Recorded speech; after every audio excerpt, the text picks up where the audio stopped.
the willpower can deplete over time. Like you lose your willpower over time. But if you believe you've got unlimited willpower, you're gonna go very far. Most of my students, when they ask me for motivation, inspiration, my answer will always be you don't need motivation, inspiration because motivation, inspiration goes up and down. But if you have good habits, it's consistent and it's consistent all the way up. So in this episode, I'll talk to you more about building discipline, like building extreme discipline. And these are 7 simple ways or maybe habits that you can create so that you can have extreme discipline. You ready? Let's do this.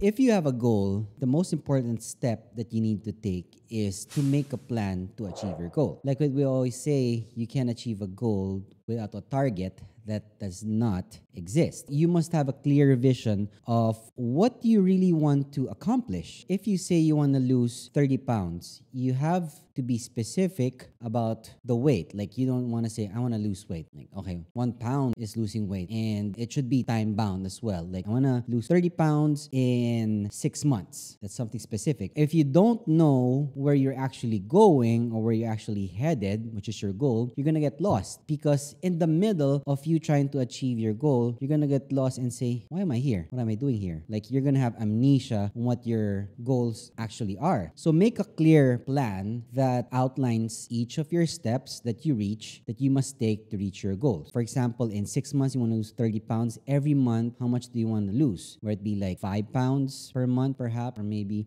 gradually 3, 4, 5, 6, 7, and so on and so forth until you reach your actual goal. And every time you achieve it, you're going to reward yourself, which is one of the parts we'll talk about here as well. So the next thing that you want is a change of your mindset. There's a study that shows that the willpower can deplete over time. Like you lose your willpower over time. But if you believe you've got unlimited willpower, you're going to go very far. Because the willpower is something that is infinite. If you have willpower, it should be infinite. Like willpower is not like, okay, I have willpower until this point only or till that point only. It should make you feel that the willpower that you have inside you is sort of unlimited because it's not something that's tangible. A Navy SEAL candidate who believes he probably won't make it through training will likely not succeed. And that's why like SEALs have one of the most extreme trainings of all time. Like legendary type of trainings that they get are like just mind-boggling for me. Just seeing how they do it, I mean, you should have an extreme type of mindset for that to actually happen, for you to actually be a SEAL. Adding to that, you need to embrace the mindset of what we call the unlimited willpower. If you really believe that you can take on any challenge that you create for yourself, you're gonna develop what we call, and what I always like saying, the mental fortitude. The mental fortitude to surpass everything that goes in your way. It's like you're running through brick walls. Some people stop at the brick wall and just stop because something is in front of them. Instead, they have to go through it, above it, sideways, underneath it, whatever. Just you have to go through it. So the next thing that's really important to build extreme discipline is it's simple. Waking up early. And waking up early in the day sucks. Like I went from waking up at 11 in the morning to waking up every day at 7 in the morning. And it's done wonders for me. And I know it doesn't get any better or it's not so easy changing the way we wake up, but you will become more disciplined and it won't seem like a challenge for you. I've always said that waking up is the easy part. The hard part actually is sleeping early. A lot of people talk about waking up early, but then when you ask them how much hours do you have to sleep, they would say, oh, maybe 5, maybe 4. It's really bad. You're not going to be productive even if you wake up at 7, but you sleep at 3. It's useless. And that requires discipline. There's a lot of ways people fix their way of sleeping, but there's another video or episode for that I actually made for you to have better sleep. The next thing that's important to build extreme discipline is to create new habits, which I said in the early part. When I say stop eating junk food or cutting down time spent on social media or quit playing online games or stop watching porn, for example, and quit any type of form of drugs, like those are all bad things. But you want to replace all those bad habits that I mentioned above with new ones that are good, like eating healthy, starting a business, going to the gym, or reading daily perhaps, taking walks, and getting a new hobby that really brings you up instead of bringing you you down even further down the drain. Creating new habits starts with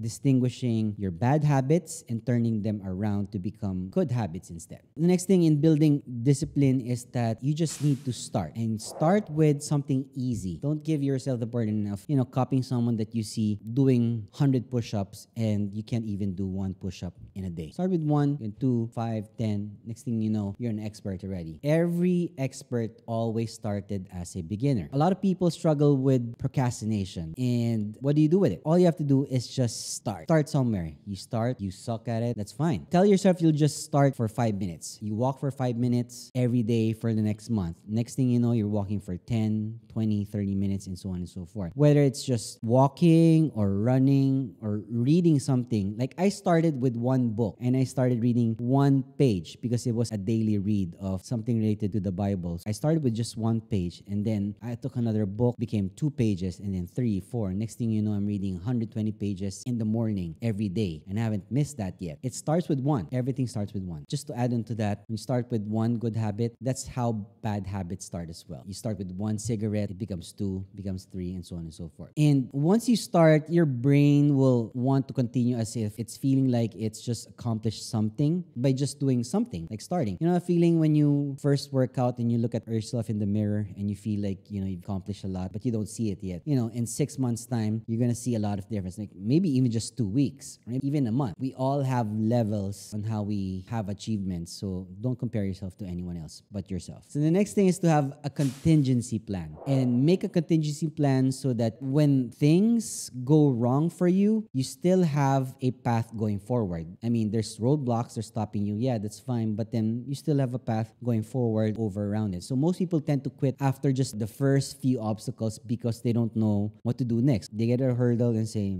okay, what do I do next? Okay, let's just stop. Let's just quit it because it's hard. You find out it's hard and then you stop. That's where most people fail in their startup business. You get excited to start a business and then after 2 months of starting it up, like, oh shit, I didn't know it was this hard. So let's just stop. And that's where your dreams stop as well. Don't be like most people. Most people see that the excitement when it dies down, that they stop. The excitement shouldn't stop. And that's why you need extreme discipline and better habits instead of just being excited. Because you're not going to be excited every day. And that's the truth. Like when you start off with your new work, on a new job, you're just excited for the first few days. And then when the going gets tough, like 2 months, 3 months after, what's going to happen to you? You're not excited anymore to go to work. What happens next? The last thing, I think this is the most important, is to reward yourself. So it's a good idea to reward yourself occasionally. Not every day, but occasionally. Like small wins. Celebrate your small wins and recognize. Give yourself a pat on the back and say, did a good job today. You could have given up. You could have stopped working out, but you did. You pushed through with it. You made no excuse for yourself. That's worth commending yourself for. So whether it be with food, time off, or maybe a holiday for yourself, whatever it is. If you say you've stopped eating junk food, don't deprive yourself. Once in a while, have one. It's not that bad. What's bad is doing that, eating junk food every day. And now you've gone through like a week having any junk food. Don't count the days. Don't count the days. You're just depriving yourself. A lot of my students, they say, oh, I stopped eating rice already for 17 days. You're just not motivating yourself by doing that. Like counting the days. It's like you're just counting the days of your misery if you're doing that. Doing things with zero reward inside can make it even harder. So don't be afraid of giving yourself a break every now and then for every time. I know it's hard, but at least you are trying your very best. And that's your very best effort so that you don't have any regrets. Delayed gratification, my friends. That's very important. A lot of people want instant gratification all the time. They want something instant right away. Like they need a magic pill that if they take it, they'll lose double the pounds that they need to. There's none. There's no shortcuts. So believe in delayed gratification. Okay, question of the day. How do you think you can build good habits for yourself? Let me know in the comment section.